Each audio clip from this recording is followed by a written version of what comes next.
Bem-vindo ao Mente Empreendedora, com William Câmara e Gustavo Oliveira. Seja bem-vindo a mais um episódio da Mente do Líder do Futuro, a Mente Empreendedora. Eu sou o William Câmara e hoje eu estou aqui com o Diego Vaz, o CEO da iBuild Construtora. Tudo bem, Diego? Tudo bem, William? Prazer enorme estar aqui com vocês. Legal, Diego. Vai ser um bom papo aí para conhecer um pouquinho sobre a sua mente, sua mente como empreendedor, como líder. Eu vou pedir que você faça uma breve apresentação para quem está ouvindo a gente aqui e conheça um pouquinho sobre você.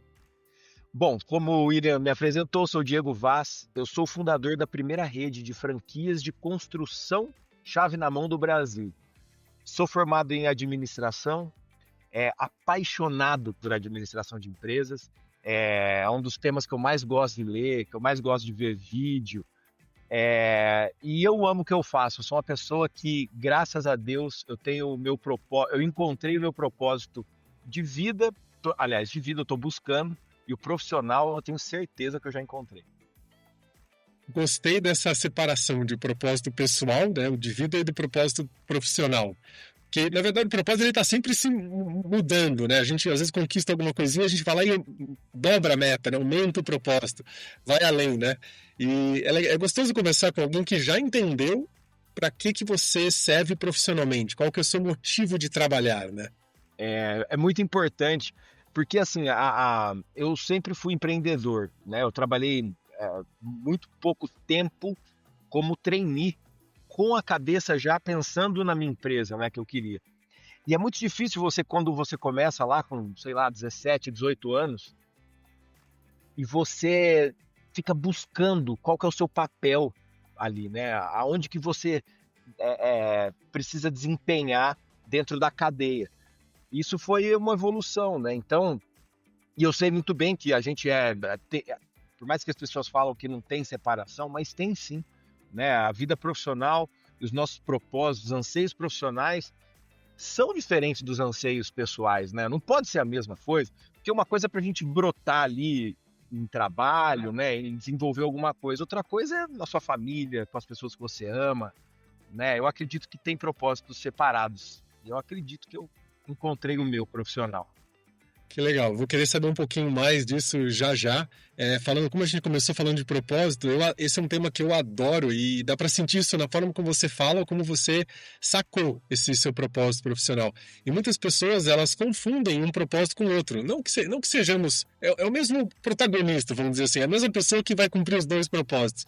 Mas vamos supor que eu sou um grande administrador de empresas, adoro empreender como você, mas de alguma forma eu sinto vontade de tocar um instrumento para satisfazer o meu ser. Mas profissionalmente eu não quero ser músico, eu só quero tocar meu instrumento. E aí você tem um propósito musical, vamos dizer assim, que é um propósito pessoal, né? E não há problema nenhum. Ô, William, eu não sei se você leu a minha história, mas a minha história é exatamente essa. Eu era músico antes. Antes de eu... Era exatamente essa. Eu fui para São Paulo, né? Eu tinha uma banda de heavy metal, cabeludão, assim, sonho, né? De jovem. E aí a banda inteira foi para São Paulo, a gente mudou para uma casa, gravamos um disco de heavy metal, todo cantado em inglês, e lá eu comecei a dar aula de música. Foi ali que eu peguei gosto por tá na frente, vamos dizer assim, de ensinar ou de ganhar dinheiro não trabalhando só para os outros, mas criando alguma coisa. E aí eu tive o papel inverso da maioria dos meus amigos. Meus amigos, tipo, eles tinham uma carreira, trabalhavam, encheram daquilo, falou, cara, eu quero viver de música, da minha arte, sabe aquele negócio? Eu fiz o oposto, eu descobri durante um show, tocando, eu falei, cara, o que eu tô fazendo aqui? Não tem sentido nenhum pra mim isso. E aí eu parei de tocar. E aí eu tinha uma escola de música, e depois eu montei, né? Então comigo foi exatamente isso, descobri, assim... Eu saí da música e vim pro... Isso, eu já ajudei muitos executivos a não separarem, a entenderem essa diferença entre um propósito pessoal e um propósito profissional. Porque muitas vezes você tem um baita de um talento profissional para exercitar e você está querendo não gastar tempo, mas está insistindo em fazer de um hobby alguma coisa que seja profissionalmente rentável e satisfatória e realizadora, sabe? E às vezes nunca vai ser. Você pode ter muitas qualidades profissionais que você vai fazer aquilo rentabilizar, vai fazer a diferença no mundo, mas o teu hobby talvez nunca faça a diferença. E você tem que tratar com um propósito pessoal, né? é tão simples quanto isso que você disse mesmo, né? Às vezes, Exatamente. é, porque eu acho que tudo, né? A arte, por exemplo, a arte ela só vai ter valor se ela tocar alguém de alguma forma, né? E eu acho que o que a gente faz na vida profissional também, né? A gente até às vezes a pessoa ela tem um negócio, eu já tive, tá?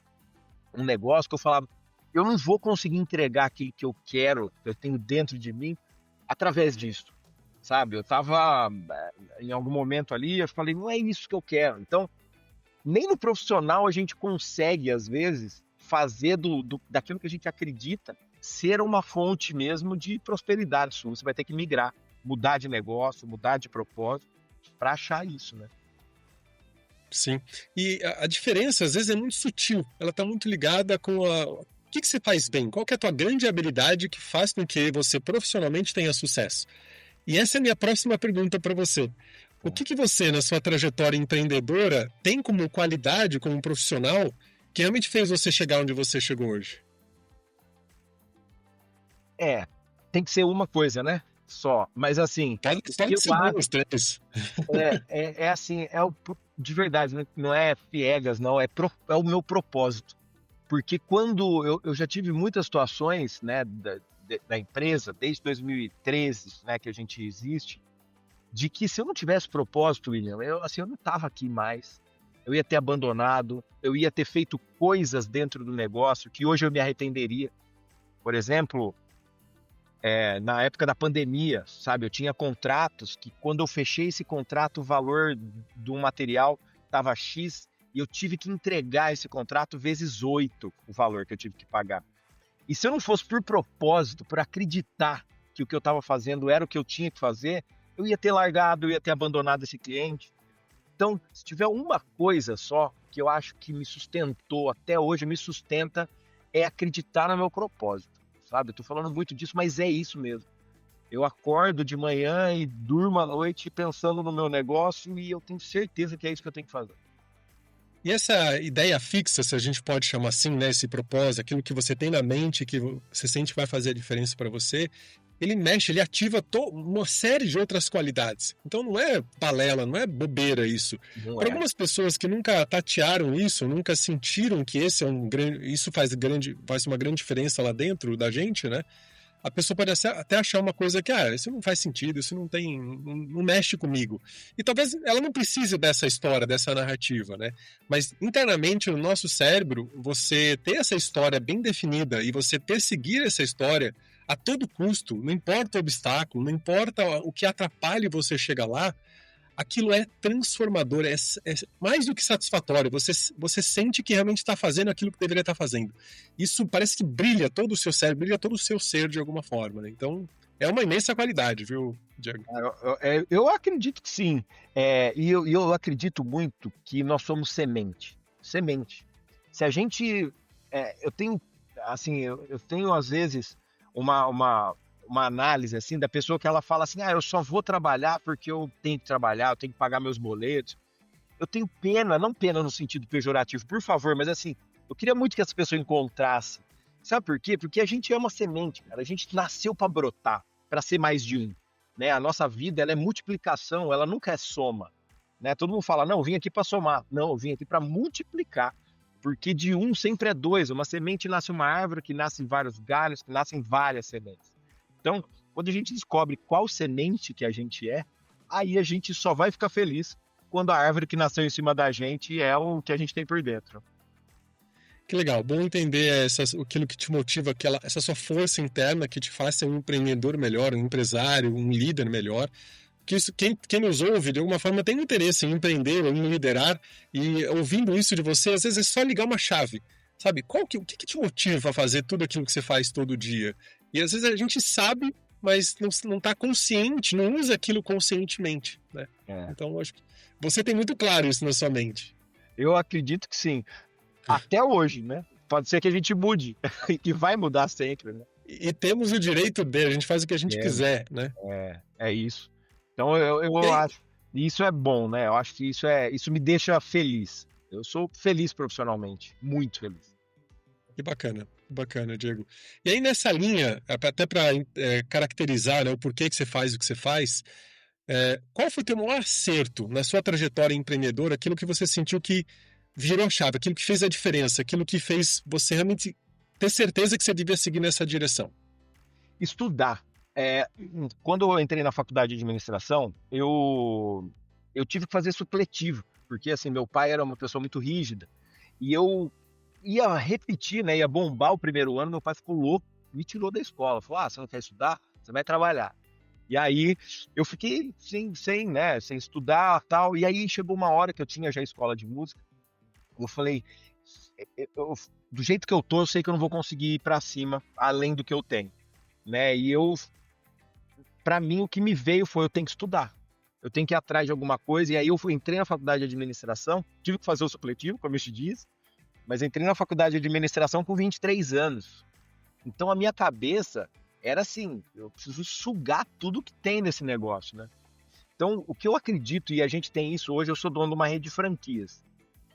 E isso é permeado na nossa cultura, o estudo. Porque a gente tem uma frase aqui dentro, que é uma frase simples, mas é um lema na empresa. Quem acha não sabe. A gente, por ser rede, por ser construção, a gente nunca pode ter achismo.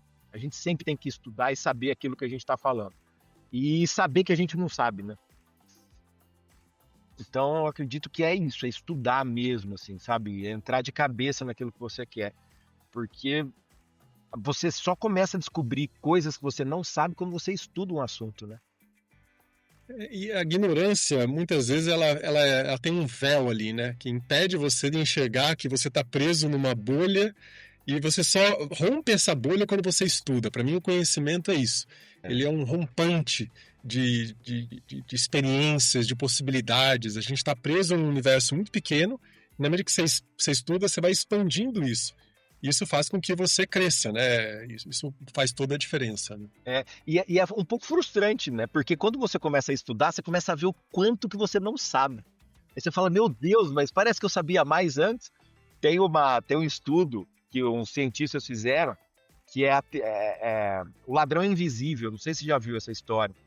Foi um cara que viu, né, na verdade, tinha um mito que se você passasse limão, tem uma brincadeira, que a gente pega o limão, passa com um cotonete, e aí ele não vê nada. Quando você coloca ele no calor, ele aparece. E esse bandido, cara, ele pintou o rosto de limão e foi assaltar um banco. É verdade, não é piada.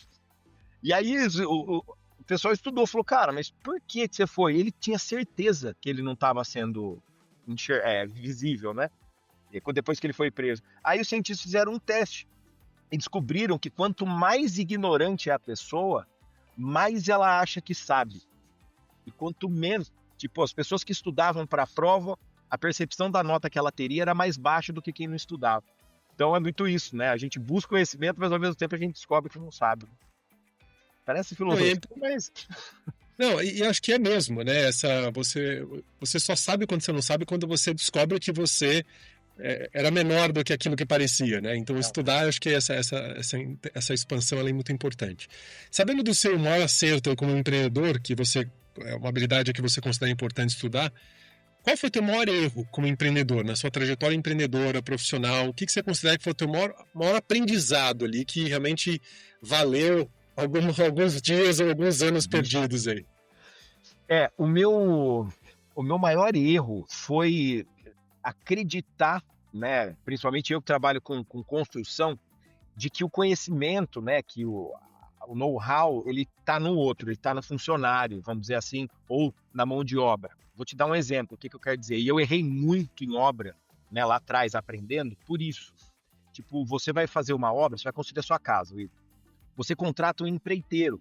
E aí o William, ele tipo, tira da cabeça dele e fala, olha, agora... Lembra da propaganda da Tigre, que pulava o macaquinho no colo do outro? O macaquinho pula no colo do empreiteiro. Só que aí, você não tem que saber, porque o William faz outras coisas. Só que o empreiteiro não sabe, não vai fazer a obra do jeito certo, sua obra começa a dar problema, infiltração, atrasa, custo estoura. E eu cometi esses erros lá atrás. Eu contratava empreiteiros para fazer minhas obras e eu delargava. E aí, eu tinha que assumir a responsabilidade. Então eu entendi isso.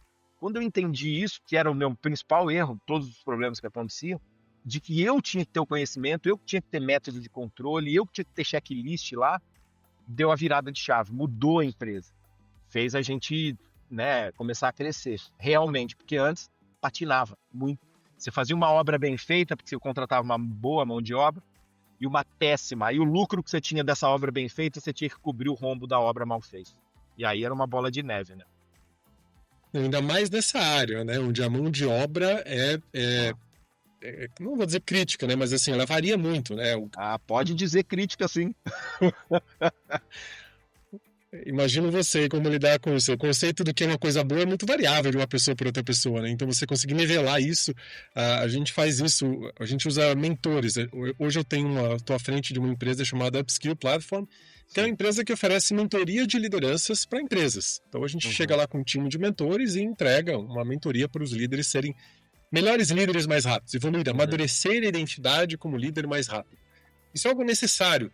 Quando liderança, muitas pessoas lideram com improviso, né? Elas não eram... Isso. A gente ter consultoria disso. Sim, deveria ser. Então, ao invés de liderar no improviso, a gente dá estrutura, amadurece a identidade dele, não só os elementos circunstanciais como líder, mas amadurece aquilo, qual que é o ideal de liderança, né? E nós contratamos vários, não são empreendedores, né? Mas são mentores de mercado, pessoas que são empreendedoras, que lideram outros times e que têm um bom nível de autoconhecimento para ajudar outros líderes a desempenhar.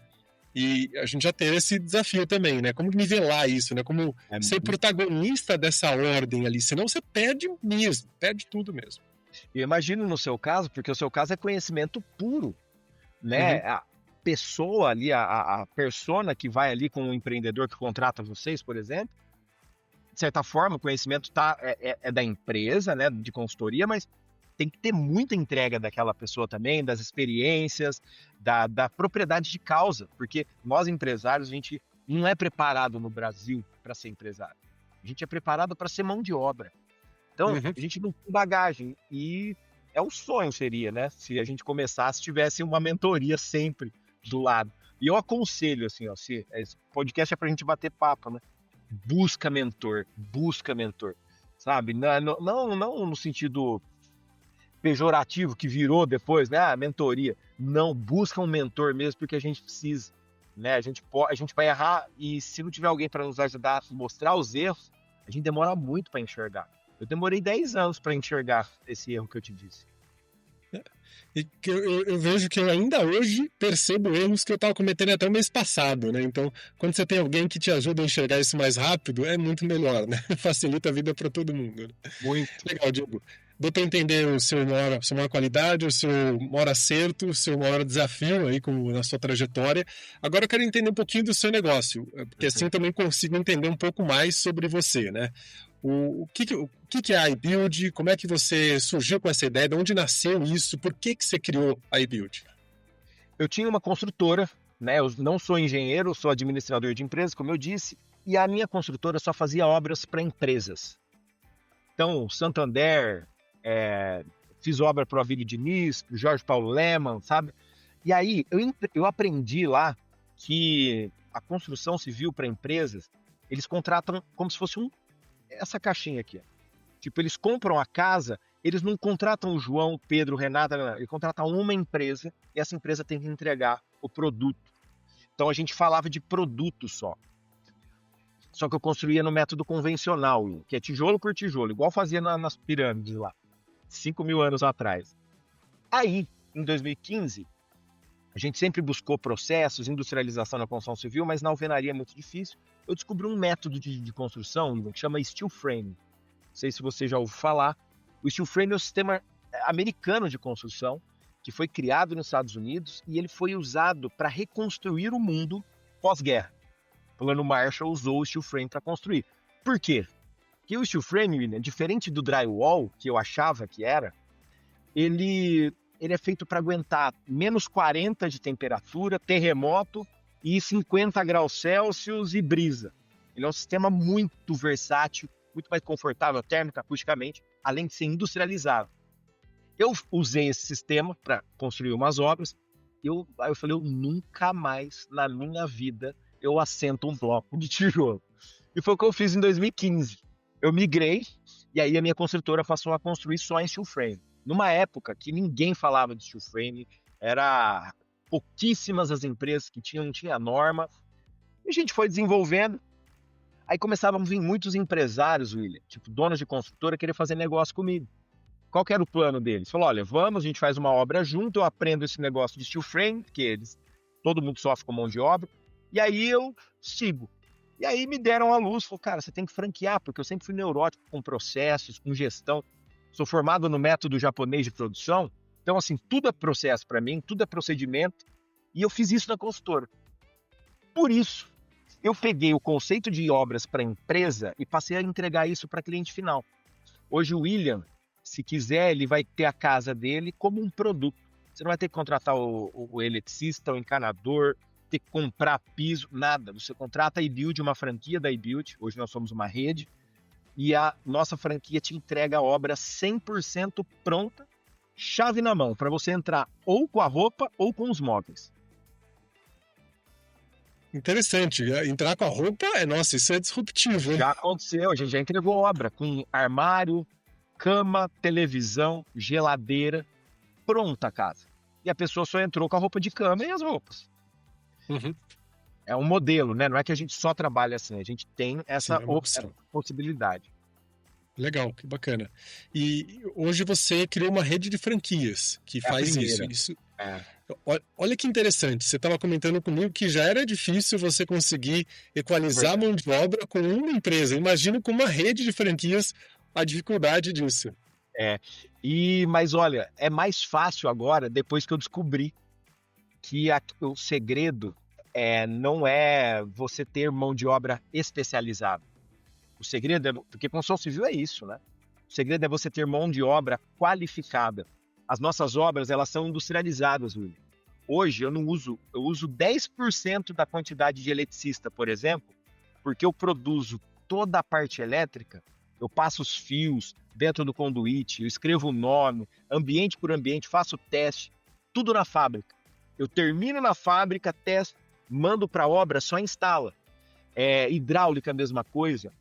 A montagem das nossas obras são feitas por trabalhadores comuns, não são ninguém da construção civil.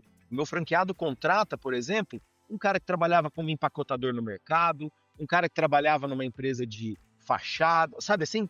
Não é da construção. Por quê? Porque eu descobri que tudo é método. Tem uma frase do Sun Tzu que ele fala, você administrar um exército com 1 ou 1 milhão de pessoas é a mesma coisa, desde que tenha método. Deu para entender a sacada que você teve. Você tirou aquela camada de especialização, colocando isso lá na central, na fábrica. Então você garantiu o processo mais especializado e agora qualquer pessoa com o mínimo de boa vontade, ele consegue fazer a montagem. Isso acaba reduzindo aí uma escassez de processos profissionais, né? E a gente tem uma coisa também que me inspirou quando eu estudei a história da Ford. O Henry Ford, quando ele criou a linha de produção, ele tinha um cara lá na linha que chamava capataz. É um nome feio, mas a função do capataz era o seguinte, ele ficava olhando a operação de uma fase da produção. Ele sabia que o cara tinha que apertar 10, 15 parafusos, ele sabia tudo. E ele ficava controlando o cara a só apertar o parafuso. Isso garantia a escala, garantia a produtividade e garantia que se esse cara saísse hoje, amanhã teria outro para entrar no lugar, porque era uma tarefa específica e com controle de qualidade. Nossas obras, tudo que é feito pelo franqueado, além do franqueado ter o departamento de qualidade dele, a franqueadora vistoria. Então tem dupla camada de proteção aí de qualidade, porque o franqueado ele não avança para a próxima etapa da obra sem o checklist de qualidade aprovando o serviço que foi entregue até o momento. É um capataz moderno, vamos dizer assim, vai. É um capataz sem chicote. Mas é humano, ele é para ajudar, não para uma questão de punir, né? Não, exatamente. Ele está ali como um facilitador, né? Uhum. Que legal. Interessante a metodologia. Eu acho que você resolveu um grande problema. Eu acho que toda solução ela vem de alguma necessidade, né, de mercado. Não sei se você teve esse problema no passado de alguma forma, mas quem não teve problema com obras? e você você anulou essa camada de problemas e agora você traz tudo pronto ali, você reduz, você diminui o tamanho dos problemas de uma obra, né? É isso. E aquele negócio de propósito que a gente falou no começo, é porque quando dava problema, eu falava, não é possível que é assim. Porque todo o resto, todas as outras indústrias é diferente, William. São diferentes. Se você comprar essa caixinha que eu estava mostrando, ela vai ser sempre do mesmo tamanho, vai ter sempre esse mesmo material, ela vai acender a luz quando eu abro, sempre. Agora a obra não era. Eu falava, não é possível que era. E aí o que eu quis dizer do propósito isso me fez pensar fora da caixa, né? Hoje, às vezes eu vou em feiras do setor, eu palestro às vezes, e eu mando meus temas. As pessoas não entendem, eu falo, você tá louco? Como assim? Para de depender de mão de obra especializada. Porque para eles você tem que treinar a mão de obra, especializar para ela conseguir fazer o serviço, né? E comigo ao contrário. Você qualifica, não especializa. Não, isso faz toda a diferença. Você tira uma camada ali de problemas ou de dificuldades ali que gera custo para todo mundo. Você centraliza o processo para evitar falhas, né? Então acho que isso reduz. E hoje vocês estão com quantas franquias, Diego? Nós estamos com 35 e vai chegar agora, final de dezembro, com 40. Ano que vem, 100. E aí, no ano seguinte, 150. É um plano estruturado lá em 2019 e a gente está vindo crescendo bem devagar para conseguir crescer certo, né? Uhum. Até porque você tem adequações, como você tem centralização de produção, e tem uma série de educação, uma série de elementos para considerar nessa expansão, né? Se aumenta a demanda excessivamente, tem todo tem que ser uma coisa bem feita, porque não é só uma caixinha, como você mostrou, é uma caixa um pouco maior, é uma casa, né? Bem mais. Não é parede, é o lar, é onde a pessoa vai cuidar do filho, onde a pessoa vai fazer jantares, vai viver os momentos mais felizes, mais tristes. Então não é só parede material, é o lar. A gente está construindo uma das coisas mais importantes que tem para uma pessoa, que é o lar dela. Uhum. Sim, que legal, que bacana, Diego. Agora, de onde surgiu a ideia de você fazer a iBuild? A iBuild, ela é uma evolução da minha construtora antiga, né? A ideia surgiu da minha faculdade. Quando eu estudava, eu fui trainee de uma pessoa, um cara formado em Harvard, eu fui ser trainee na fábrica dele, e eu vi como uma indústria funcionava, na prática, mas funcionando de forma orquestrada, maravilhosa, né? Ele foi CEO de uma gigante do setor farmacêutico, e ali eu recebi um dinheiro da venda de um negócio e eu fui construir uma casa, reformar uma casa. E foi ali que me acendeu a fagulha. Eu, amando administração, estudando, vendo método de produção, Toyota, Taitiano, Henry Ford, aí eu vi o jeito que construíam. Eu falei, não é possível que é assim. Aí eu via lá na fábrica, aí eu vi o cara, chegava no meio do serviço para sentar uma parede. Falava, acabou o cimento. Eu falei, mas meu amigo, como você não diz isso de manhã? Você só ficou descobrir que ia acabar no meio do serviço? Então foi isso que me deu o gatilho.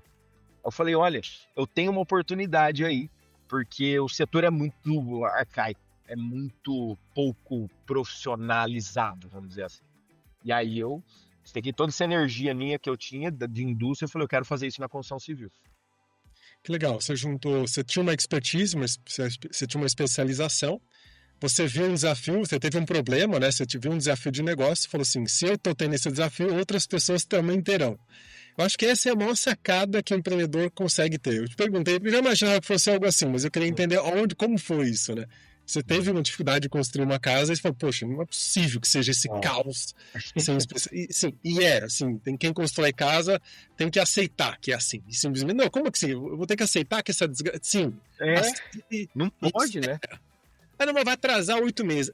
Mas é assim. No Brasil é assim. Mas é inaceitável isso, cara. Inaceitável.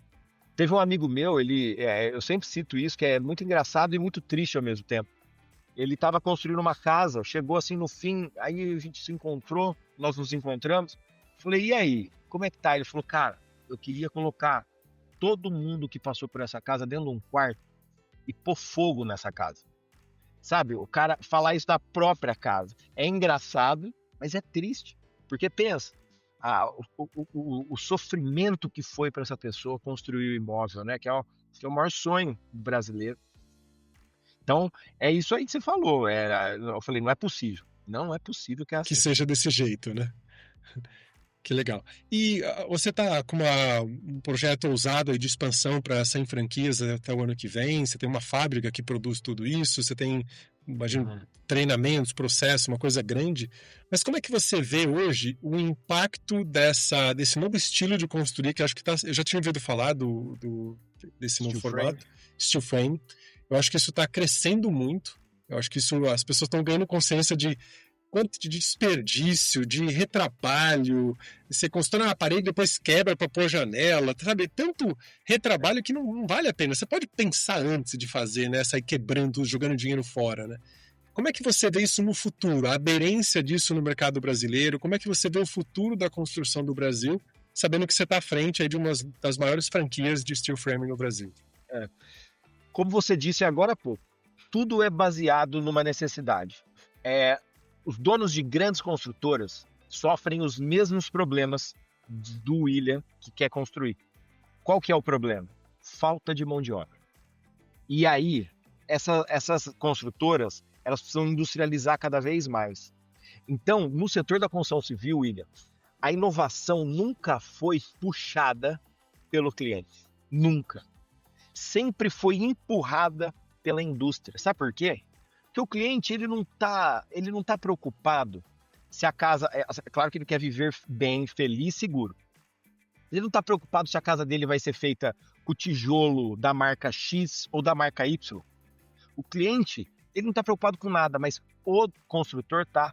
Porque você mudar um método construtivo, onde você demora 12 meses para fazer uma obra, trazer ela para 4, você usando 20 pessoas, trazendo para 3, importa. Então, o movimento que eu vejo é o seguinte: até 2050, isso daí é um estudo da CBCA, 50% das novas obras no Brasil vão ser industrializadas, vão ser construídas com métodos industriais. Não tem volta, não tem volta. O movimento está gigantesco no nosso setor para isso. 50% é um número alto, hein? Me surpreendeu, que legal. Eu fico feliz com isso, porque a gente vai ter muito mais ordem aí, né? Muito mais processo e segurança também, né? De certa forma. Vai ter sim, com certeza. Aquele lema, né, de que obra é problema e dor de cabeça, a tendência é diminuir isso, com certeza. É porque esse não é um problema nosso, isso acontece no mundo inteiro. E você vê, no mundo inteiro, esse percentual de steel frame é muito maior, né? Porque tem tecnologia de fabricação, tem indústria que permite isso. Aqui a gente se especializou em criar matéria-prima bruta, mas esqueceu de industrializar o processo da construção, né?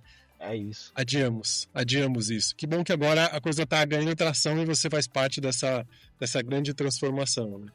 Eu fico feliz em fazer parte disso mesmo, porque quando eu comecei, ninguém sabia o que era steel frame. Eram raras as pessoas. Nas faculdades, William, estão começando a falar sobre isso agora. Sabe, matéria de steel frame na faculdade de engenharia não tem, cara, de industrialização.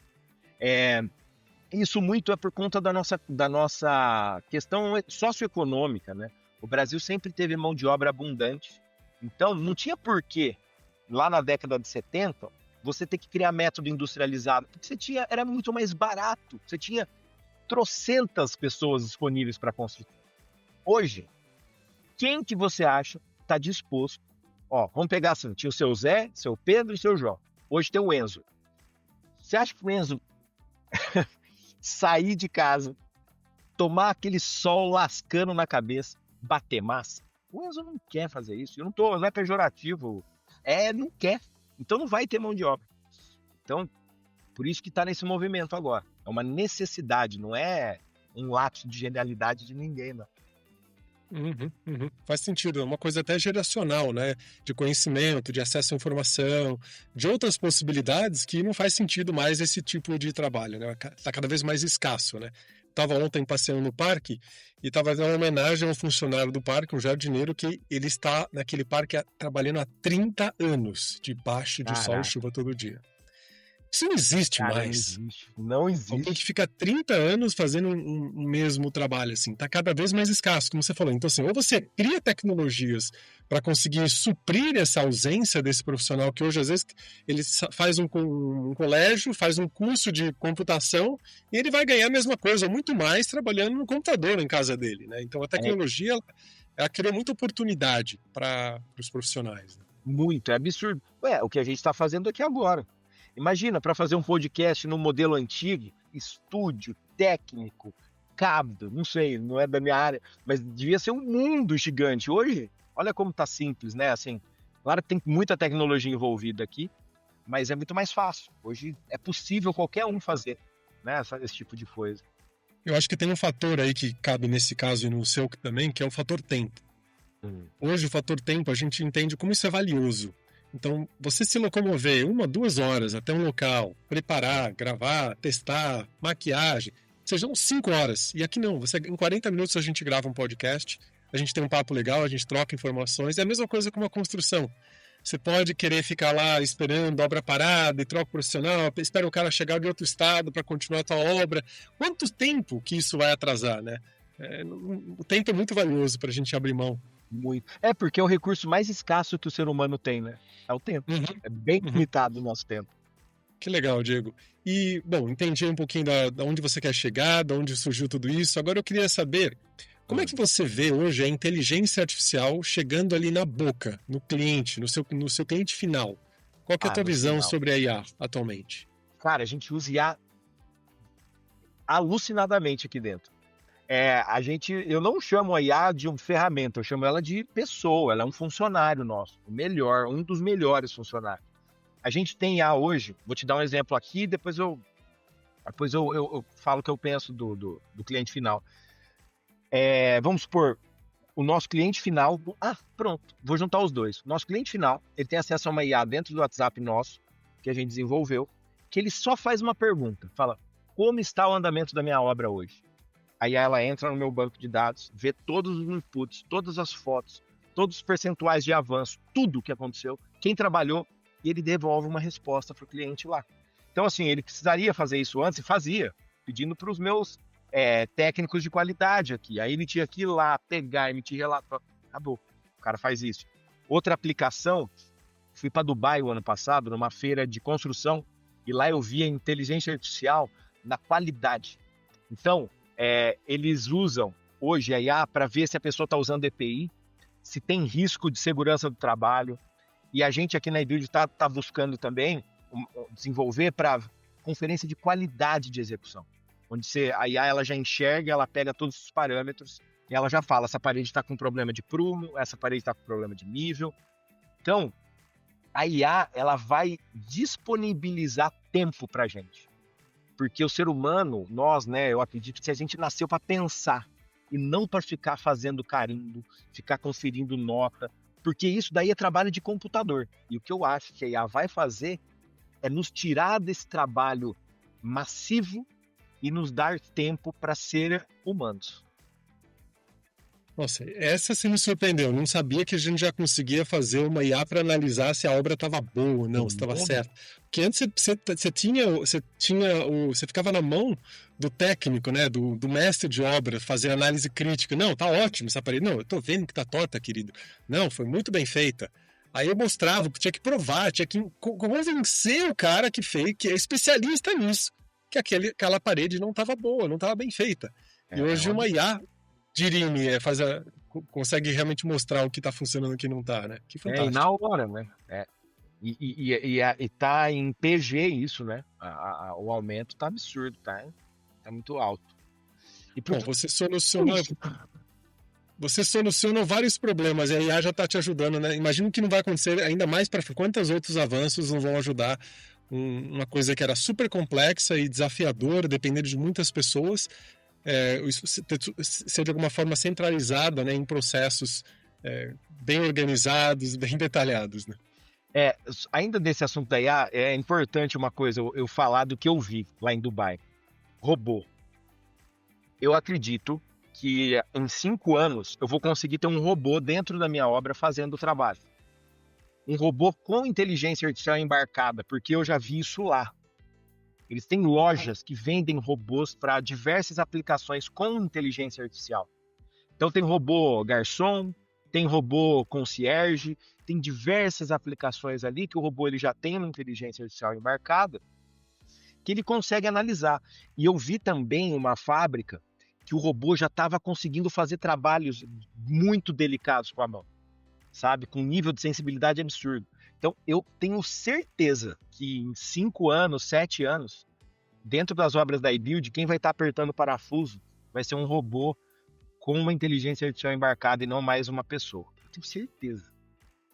Eu acho que é um caminho sem volta, né? Da gente colocar o ser humano para fazer coisas humanas e a máquina para fazer coisas conectadas à máquina. A gente quebrou um galho durante alguns séculos, mas acho que está na hora da gente evoluir, né, nesse sentido. Um galho, hein?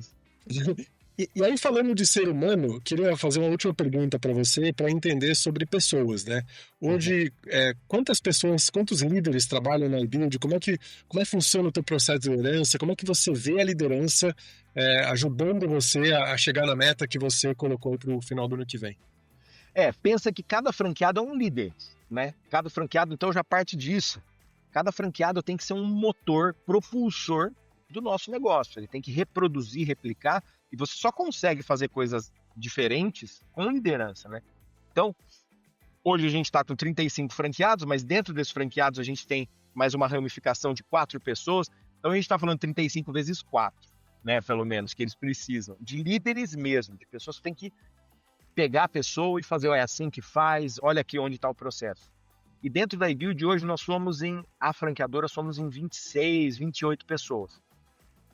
E a gente tem uma cultura muito assim de dono, assim, sabe? Da pessoa ser responsável pelo trabalho dela. Eu não me acho um líder, né? No sentido de motivar ou de... Eu simplesmente sou o facilitador e as pessoas que trabalham com a gente também, sabe? A gente sabe, eu só replico. O único conceito de liderança que eu acredito é a liderança situacional, que eu aprendi na faculdade. Você não pode ser um jeito só. Você tem que ser conforme a pessoa que você está lidando. Tipo, o líder autoritário, ele tá errado? O líder democrático tá certo? Tá, os dois. O autoritário com quem tem pouca maturidade. O democrático com quem já conhece o trabalho. Então, eu acredito muito nisso. Eu vou ter que discordar de você, tá, Diego? Eu acho que você não percebeu uma coisa que você comentou logo no começo. Para mim, uma grande qualidade de um líder é ter consciência do propósito, para onde eu estou levando todo mundo. Se isso não estiver claro, você é um péssimo líder. Começa por aí. E acho que esse o seu ponto mais forte, você destacou logo no início da nossa conversa. Tá. Que você é o que te move, sabe? Então, você falou que você não é um líder, assim, você não se caracterizou como líder. Eu acho que você é um líder movido pelo propósito. Você consegue levar as pessoas para o teu sonho, porque você tem um propósito claro. E quando alguém vê alguém com um propósito claro, dá segurança e certeza. Uma matilha, um cachorro, ele só segue o líder porque ele confia que aquele líder vai levar ele para o sucesso. E numa empresa é a mesma coisa. O seu colaborador, o seu time, ele só confia, ele só realmente é liderado, aceita a liderança quando ele confia que você vai levá-lo para aquele local. Ele quer ir para aquele ponto. Né? Eu nunca pensei nisso, muito legal. E é real, né? Assim, não real. O franqueado tem que acreditar no nosso negócio mesmo, senão... Exato. Legal. Exato. Ele compra, né? Ele se envolve, né? Ele está realmente envolvido no negócio. Então ele investe, ele acredita que isso realmente tem um potencial, porque ele vê no teu propósito, que está claro, não é só uma ideia. O seu propósito é tangibilizado na fábrica, nos processos, em toda a estrutura que você tem. Então uma franquia é uma tangibilização de um propósito que não precisa nem convencer. Está claro, sabe? Então acho que você conseguiu chegar numa fórmula muito boa e parabéns. Pô, obrigado por isso, de verdade. Fiquei muito feliz. Diego, foi muito bom conversar com você. Eu queria que você deixasse um recado final em cima do que a gente conversou, na sua experiência como líder, como empreendedor. Para quem está passando por uma crise, um empreendedor que está passando por uma crise, um líder que está numa crise de liderança, ou alguém que está começando a empreender, na tua experiência como empreendedor, como líder, o que você considera que foi o que mais fez você seguir em frente? Para deixar aqui um elemento motivacional para quem está nos ouvindo. Se você está incomodado com alguma coisa, tá errado mesmo. Acredite nesse problema, né? Não acha que isso é uma coisa, eu tô. Não, se você tá incomodado é porque tá acontecendo. E eu acho que isso é uma benção, porque se você tá incomodado é porque você já tá começando a descobrir o que você tem que arrumar e melhorar para seguir. Então, eu acho que é resiliência, isso será o nome técnico? Talvez. Pode Eu ser, acho que é seguir, mesmo. avançar naquele incômodo, né? Eu brinco esse incômodo com uma coceira. Se tá coçando, você tem que resolver alguma coisa, tem alguma coisa errada. Então, como você falou, segue porque resolve isso, porque é um incômodo. O nosso inconsciente, ele capta muita coisa que às vezes o nosso inconsciente filtra, deixa passar. É. Então, mas depois vem à tona, né? Cuida disso, olha Tem. para isso. E uma última coisa também é assim, ó, dá certo, viu? Você vai ter hora que você vai achar que não dá, você vai falar, meu Deus, cara, tá tudo errado. Mas se você acreditar, continuar, fazer o trabalho bem feito, acreditar nos incômodos, cara, uma hora vem. Uma hora Deus, né, Deus nos ajuda. Assim, sei lá, eu acredito que é Deus também. Aliás, é só Deus. Sim. Que legal, Diego. Foi muito bom conversar contigo. Se alguém que está ouvindo a gente tiver alguma pergunta para mim ou para o Diego, seja pelo que a gente conversou, seja pelo próprio negócio da iBuild.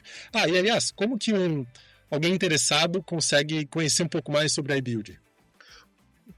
Perdão. Tem a iBuild, o site, nosso site tem tudo sobre a empresa, tanto para você que queira construir, né, sem dor de cabeça, sabe assim? Entrar, só abrir a porta e entrar na casa, quanto para você que quer ter uma franquia e quer fazer isso para as pessoas, né? Quer entrar no setor imobiliário, que é um dos setores mais prósperos que tem. Nosso site, ibuildconstrutora.com.br, tem o nosso Instagram também, que é @ibuildconstrutora. E aí, lá a gente é bem ativo nas redes sociais. Uma coisa que a gente aprendeu também, era um incômodo que a gente teve que transformar em cara de pau e ir pra rede, né?